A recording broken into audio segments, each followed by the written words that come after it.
Hello everyone, स्वागत है आपका हमारे प्यारे चैनल फिजिक्स यापा में। तो आज हम बात करने वाले हैं केवीएल के बारे में, यानी किरचॉफ का दूसरा नियम जो होता है, जिसे हम केवीएल का विभव नियम या फिर लूप नियम अथवा पास नियम के नाम से भी जानते हैं। ठीक है, तो सबसे पहले हम जानते हैं कि लूप या पास क्या है। तो चलिए इसके लिए हम छोटा सा एक चित्र खींचते हैं। एक यहाँ हमारा सेल लगा हुआ है, एक सेल चलिए यहाँ पर भी जोड़ लेते हैं। ठीक है, इसको मान लेते हैं ये सेल, पहले सेल का ईएमएफ E1 है, दूसरे का E2, इसे R1, इसे R2 और इसे R3 रजिस्टर मान लेते हैं। तो यहाँ पर लूप क्या है, तो इसको हम नाम दे सकते हैं ABCD।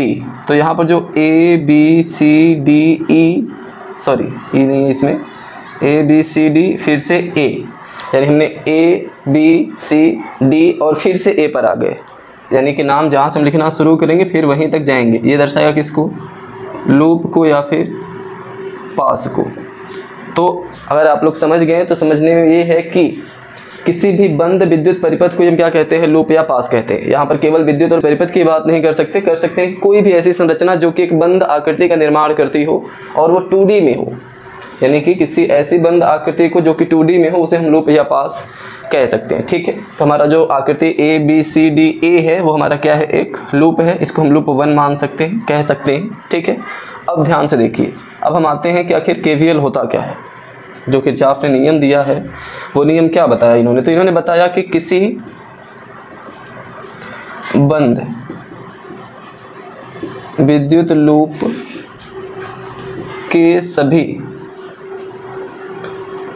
सेलों का विद्युत वाहक बलों यानी कि EMF का बीजगणितीय योग उसमें यानी कि बंद परिपथ में, ठीक है, उसमें लगे सभी प्रतिरोधों में होने वाले विभव पातों के बीजगणितीय योग के बराबर होता है।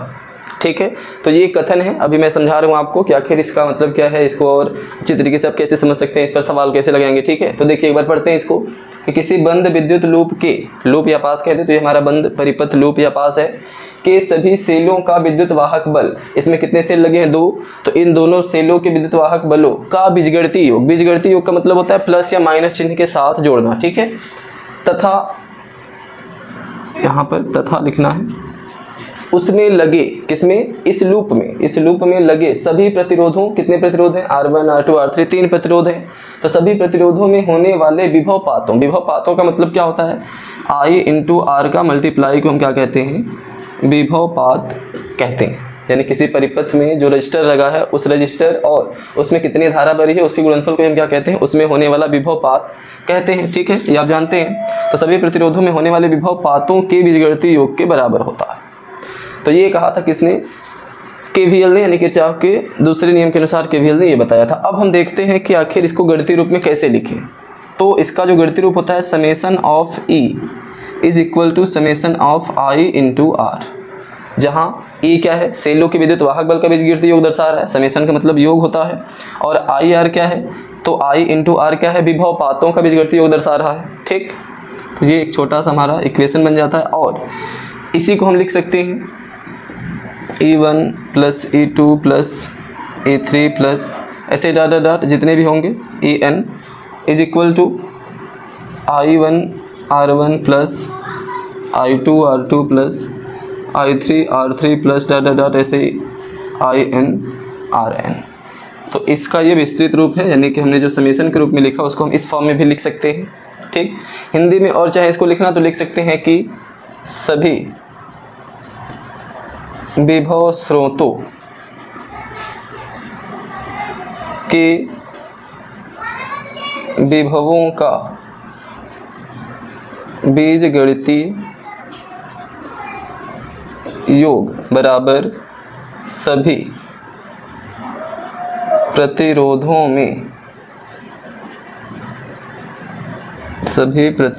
में विभवपातों का बीजगणितीय योग। ठीक है, इसलिए आप याद रख सकते हैं कि सभी विभव स्रोतों के विभवों का बीजगणितीय योग बराबर होगा किसके, सभी प्रतिरोधों में विभवपातों के बीजगणितीय योग के। ठीक, तो ये होता है हमारा KVL। अब हम एक छोटा सा न्यूमेरिकल लेते हैं और देखते हैं कि आखिर हम इस पर आधारित सवालों को कैसे हल करते हैं। ठीक है, इसको मिटा दें। अब हम एक छोटा सा क्या लेते हैं, न्यूमेरिकल लेते हैं और आपको समझाने का प्रयास करते हैं कि आखिर हम लोग KVL को अप्लाई कैसे करेंगे। ठीक है, तो आइए पहले हम एक लूप वाले सवाल को देखते हैं, फिर आगे बढ़ते जाएंगे हम लोग और अपने लूप के नंबर को बढ़ाते जाएंगे, 2 करेंगे, 3 करेंगे, इस तरह से। चलिए सबसे पहले हम 1 से शुरुआत करते हैं, यानी 1 सेल वाले परिपथ से शुरुआत करते हैं।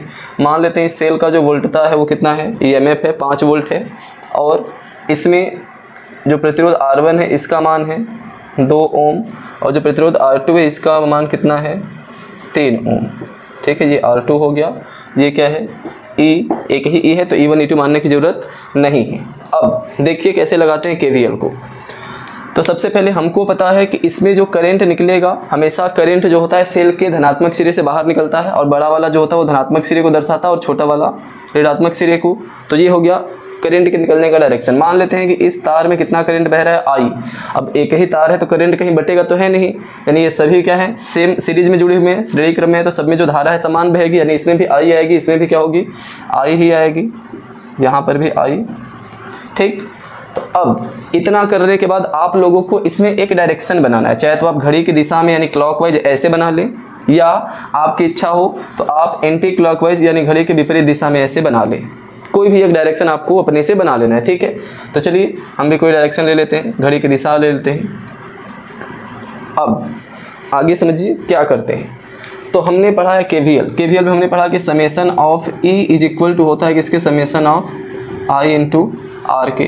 ये शॉर्ट में KVL को याद रखने का तरीका है कि सभी विद्युत वाहक बलों का बीजगणितीय योग बराबर सभी विभवपातों का बीजगणितीय योग। तो सबसे पहले हम लिखते हैं सभी विद्युत वाहक बलों का बीजगणितीय योग को। तो यहाँ पर देखिए एक ही है तो उसमें योग करना नहीं है, बस एक बार लिख देना है। क्या है, 5 यहाँ लिखेंगे KVL से, यानी किरचॉफ के वोल्टेज नियम से। तो 5 लिख लिया। अब इसके चिन्ह को लिखने की बारी आती है। तो ये जरा ध्यान से समझिए, चिन्ह लिखना बड़ा इंपॉर्टेंट होता है। कई जगह आपको कई तरह के नियम बताए जाएंगे, लेकिन मैं जो नियम बता रहा हूँ एकदम एक्यूरेट है। आप कोई भी सवाल इससे लगाएंगे आंसर आना ही आना है। ठीक है, देखिए तो 5 आपने नंबर लिख लिया, E के जगह यानी EMF की जगह एक ही है तो बस 5 ही लिखेंगे। अब इसके चिन्ह की बात आती है। देखिए ये जो आपने ये डायरेक्शन बनाया है क्लॉकवाइज घड़ी की दिशा में जो डायरेक्शन बनाया है, इसमें आप ऐसे एक बार ऐसे घूमिए, ऐसे इस तरह से जैसे ये घूम रहा है वैसे घूमिए, और घूमते हुए ध्यान दीजिए कि आप बैटरी के किस सेल से बाहर निकल रहे हैं। अगर आप ऐसे देखिए ऐसे घूम के ऐसे आ रहे हैं तो ऐसे घूम के बैटरी किस सेल से बाहर निकल रहे हैं, धनात्मक सेल से, माइनस से इंटर कर रहे हैं, निकल किससे रहे हैं, प्लस से। तो जिस भी सिरे से आप बाहर निकले, कहाँ से देखना है, तो आपने जो डायरेक्शन बनाया है उसके हिसाब से देखना है। तो आपने इसको बनाया, यहाँ से चलने पर हमको दिख रहा है कि हम प्लस सिरे से बाहर जा रहे हैं, तो इसके चिन्ह को क्या लेना है, प्लस लेना है। मान लीजिए अगर आप माइनस सिरे से बाहर निकलते तो आप क्या लेते, चिन्ह माइनस लेते। ठीक है, ऐसे ही सभी सेलों के साथ करना है जितने भी इसमें लगे रहेंगे। यहाँ मान लीजिए 1 है, हम आगे भी देखेंगे बाकी चीज़ें। ठीक है, फिर बराबर लगाएंगे। अब लिखते हैं IR का मल्टीप्लीकेशन, तो उसे देखते हैं। यहाँ पर हम लिख लेते हैं कि इसमें कितना करंट जा रहा है, इस वाले लाइन में, इस वाले प्रतिरोध R1 में कितना करंट जा रहा है, हमको दिख रहा है I। तो I हमने यहाँ लिख लिया, इनटू किस में जा रहा है, R1 में। तो यहाँ हमने लिख लिया R1, और R1 का मान लिख लेते हैं कितना है, 2, ये लिख लिया। फिर जैसे इसका हमने चिन्ह देखा उसी तरह इसका भी चिन्ह हमको देखना होता है। तो देखिए उसको कैसे देखते हैं। तो यहाँ जो आपने डायरेक्शन दिया है तार में वो है किधर, इस दिशा में, जो डायरेक्शन इधर है। अब आपने जो अपने से ये बनाया डायरेक्शन, लूप के लिए जो डायरेक्शन बनाया उसका डायरेक्शन देखिए किधर है। तो अगर आप इसको इधर देख रहे हैं और ऐसे घूम रहे हैं तो ये भी क्या है, उसी डायरेक्शन में मिल रहा है, यानी तार में जो करंट है उसका डायरेक्शन और आपने जो लूप बनाया उसका डायरेक्शन, दोनों का डायरेक्शन एक ही है, यानी दोनों एक ही दिशा में है। तो उसके लिए चिन्ह लेते हैं हम प्लस। अगर मान लीजिए ये अपोजिट होता, चाहे ये डायरेक्शन इधर होता, चाहे आपने जो बनाया वो डायरेक्शन इसके उल्टा होता, तो चिन्ह क्या लेते, माइनस। तो चिन्ह के बारे में 2 चीज़ ध्यान रखनी है। पहला क्या कि बैटरी के जिस सिरे से बाहर निकलेंगे, किसके हिसाब से, जो आपने बनाया है लूप उसके हिसाब से, तो जिस सिरे से बाहर निकलेंगे उसका चिन्ह वही लेना है। और दूसरा कि तार में धारा की दिशा और आपने जो लूप बनाया है उसकी दिशा अगर सेम रही तो चिन्ह प्लस लेना है धारा का, और यदि विपरीत रहा तो चिन्ह माइनस लेना है किसका, धारा का। अब आते हैं अगले पर, तो यहाँ पर धारा कौन आ रहा है, वही I, तो I लिख लिया हमने। किससे गुणा करेंगे, किस में जा रहा है, 3 ओम में, तो यहाँ 3 से गुणा। इसके चिन्ह की बात आई तो यहाँ देखिए जो करंट तार में है वो ऐसे बह के नीचे आ रहा है, नीचे की तरफ, और आपने जो डायरेक्शन ये बनाया है ये भी ऐसे घूम कर आएंगे तो किधर आ रहे हैं, नीचे की तरफ। यानी इस बार भी आपका डायरेक्शन और आपके करंट का डायरेक्शन, तार में करंट का डायरेक्शन दोनों क्या है, सेम, तो इसका चिन्ह भी क्या लेना है, प्लस। ठीक, अब हम इसको कर लेते हैं सॉल्व। ये हमारा बन गया, ये हमारा लग गया क्या, KVL। KVL यहाँ तक कंप्लीट। अब हमको इसको क्या करना है, केवल सॉल्व करना है। तो देखिए ये हो गया 5, इधर क्या हो जाएगा 2I प्लस 3I, यहाँ पर 5 इज इक्वल टू इधर क्या हो जाएगा 5I, तो I इज इक्वल टू क्या लिखेंगे, 1 एम्पियर। तो ये हो गया हमारा KVL लगाने का एक बहुत ही छोटा सा उदाहरण और आसान सा तरीका।